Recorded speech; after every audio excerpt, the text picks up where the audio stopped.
अस्सलामुअलैकुम, welcome to San sports. Netherlands के खिलाफ तीसरे वनडे मैच से कबाल कप्तान बाबर आजम के लिए एक और बड़ी खुशखबरी।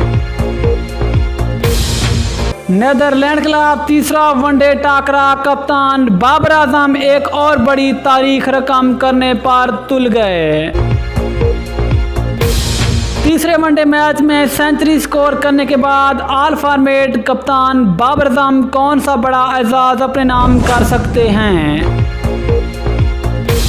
इस खबर की मुकम्मल तफसील से बात करेंगे। लेकिन हमेशा की तरह चैनल को सब्सक्राइब करके साथ में लगी बेल आइकन को जरूर दबा दें ताकि क्रिकेट से जुड़ी तमाम खबरें आपको सबसे पहले जहां पर मिलती रहें। दोस्तों, आपको तफसील से आगाह करते चलें कि पाकिस्तानी कप्तान बाबर आजम हर वनडे मैच में एक नया रिकॉर्ड बनाते हैं या फिर तोड़ देते हैं। लेकिन इसी के साथ ही नेदरलैंड के खिलाफ तीसरे वनडे मैच में कप्तान बाबर आजम एक और तारीख रकम करने के करीब पहुंच चुके हैं। दोस्तों, आपको बताते चलें कि कप्तान बाबर आजम इस वक्त वनडे बैट्समैनों की रैंकिंग में पहले नंबर पर मौजूद हैं और बाबर आजम के जो रेटिंग पॉइंट की तादाद है वो 892 है। लेकिन कप्तान बाबर आजम ने नेदरलैंड के खिलाफ पहले और दूसरे वनडे मैच में शानदार नेट सेंचुरी स्कोर की।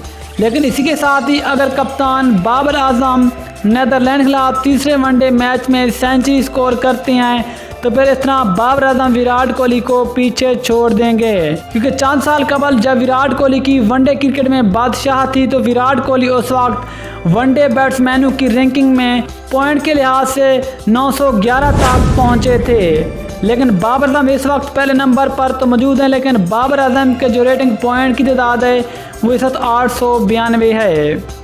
अगर नेदरलैंड के खिलाफ तीसरे और आखिरी वनडे मैच में कप्तान बाबर आजम ने सेंचुरी जड़ दी तो फिर कप्तान बाबर आजम विराट कोहली को पीछे छोड़ देंगे, क्योंकि हफ्तावार जो नई बैट्समैनों की रैंकिंग होगी उसमें कप्तान बाबर आजम रेटिंग पॉइंट के लिहाज से विराट कोहली को पीछे छोड़ देंगे और इसमें कप्तान बाबर आजम विराट कोहली से एक और बड़ा एजाज भी छीन लेंगे।